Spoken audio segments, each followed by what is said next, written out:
Imagine this. You're in a prestigious Paris art gallery. The air is thick with whispers and the clinking of champagne glasses. The year is 2024. A renowned French art critic, a man named Pierre Dubois, 58 years old with a reputation as sharp as his tailored suit, stands before a vibrant, textured painting. He sneers. The artist, a young 29-year-old woman named Maya Reyes from the rural heart of Bohol in the Philippines, watches, her heart pounding. This is her moment, her first international show. Then, Dubois speaks, his voice slicing through the polite murmurs. This cheap folk art, he announces for all to hear, belongs in a tourist market, not a gallery. There is no technique, no sophistication. The words hang in the air, cold and cruel. Gasps ripple through the crowd. Some collectors share awkward glances, while a few even let out a soft, dismissive laugh. On the screen, you see a close-up of Dubois's condescending smirk, followed by the camera panning to Maya's face, her initial hope crumbling into shock and hurt. The crowd is a sea of whispering faces, turning this dream come true into a public humiliation. To understand just how deeply this insult cut, we have to go back to where it all began. Maya Reyes isn't just any artist. She grew up in a small, tight-knit village in Bohol, surrounded by lush landscapes and the wisdom of her elders. Her first teacher was her grandmother, Halola. It was from Halola that Maya learned the ancient art of painting, not with expensive oils and canvases, but with the gifts of the earth. She learned to use natural dyes extracted from roots and flowers, and her canvases were things others might discard. Dried banana leaves, woven abaca fibers, and even the rough husks of coconuts. Each piece she created was a story, a piece of her heritage, a tribute to the land that raised her. Her dream was never about fame or fortune. It was about sharing the soul of rural Filipino life with the world, to show everyone the beauty she saw every day. Getting to Paris was a community effort. Her family, her neighbors, they all believed in her. They pooled their savings, held fundraisers, and carefully packed her precious artworks, each one a testament to their collective hope. This wasn't just her first international gallery showing. It was the culmination of a village's dream. So when Pierre Dubois called her work cheap, he wasn't just insulting her. He was dismissing her Lola's teachings, her family's sacrifice, and the rich cultural tapestry of her home. The sting of his words was personal, and it was profound. Back in the cold, sterile environment of the Paris gallery, after the crowd had dispersed and the echo of the insult still lingered, Maya stood alone in front of her rejected painting. Tears welled in her eyes, but underneath the hurt, a fire was ignited. She looked at the intricate patterns woven into the abaca fiber, the rich, earthy tones of the pigments her Lola taught her to make. Cheap? No, this was her history. This was her soul. In that moment of profound disappointment, a decision was made, a quiet, fierce resolve settled over her. My Lola's art is not cheap. She whispered to herself, "I'll prove it." Her plan was audacious, almost unthinkable. She decided to enter her painting into the Paris International Art Auction, the largest and most prestigious art auction in all of Europe. It was a world of millionaire collectors and legendary masterpieces, a place where her humble banana leaf painting would be judged on the world's biggest stage. When she told her friends back home, their support was immediate and unwavering. Messages flooded her phone. "Show them what real art looks like," Maya one said. "Your art has the spirit of our ancestors." "They can't put a price on that," said another. With her community's encouragement echoing in her heart, Maya stared at her painting one last time, her face set with determination.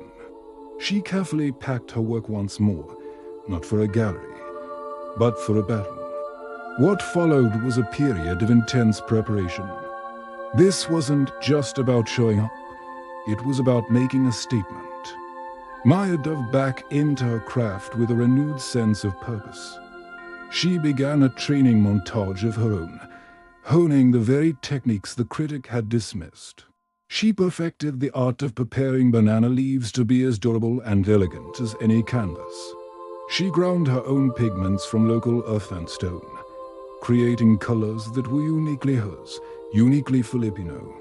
The elders in her village, hearing of her quest, came forward to share ancient dyeing methods that had been passed down through generations, secrets that gave the colors a depth and vibrancy that no factory could replicate. She didn't just work on art, she worked on her story. She practiced her presentation, refining her words until they were as powerful as her brushstrokes.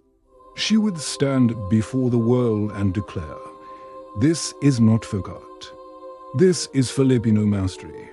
We see her working late into the night, painting by the soft glow of a single lamplight, her hands stained with the colors of the earth.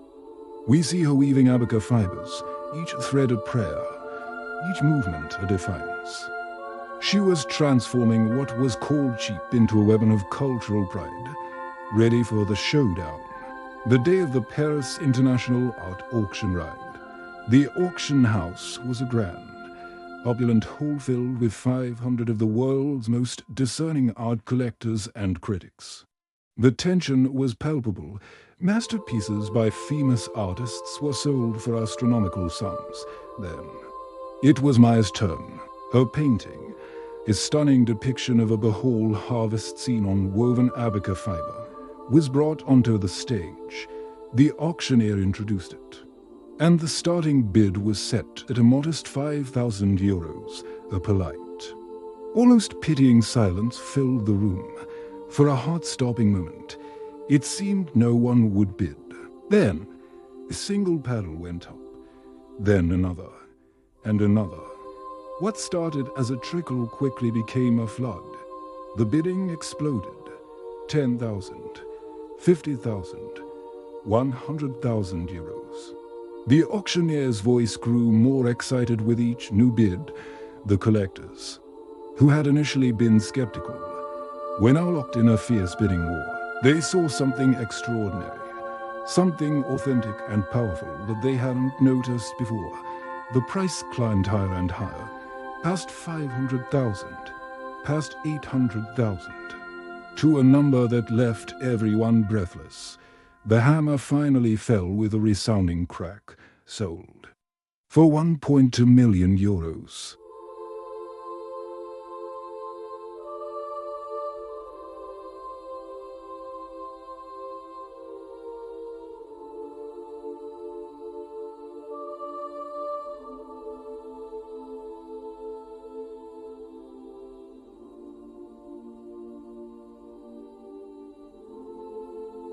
And where was Pierre Dubois, the critic who had started it all?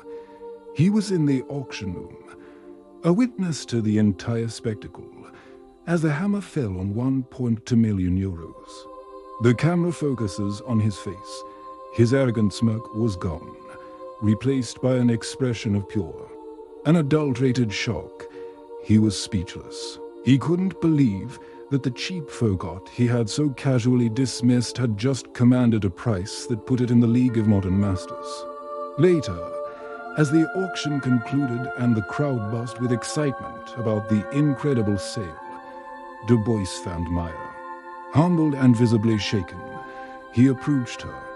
In front of a crowd of onlookers, he bowed his head slightly.